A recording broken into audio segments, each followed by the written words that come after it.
30 personil pasukan pertahanan Israel yang berasal dari kompi pasukan terjun payung cadangan menolak perintah untuk mempersiapkan operasi di Rafah.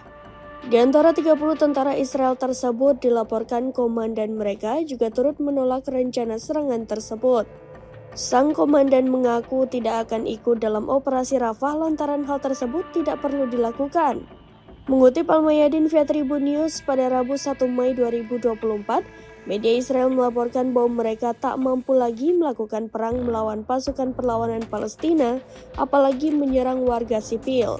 Pejabat militer Zionis pun mengatakan mereka tidak akan memaksa personil cadangan untuk ikut serta dalam invasi itu.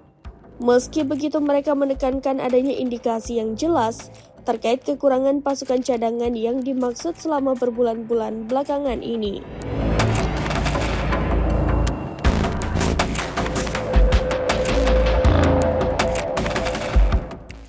Download Tribun X sekarang, menghadirkan lokal menjadi Indonesia.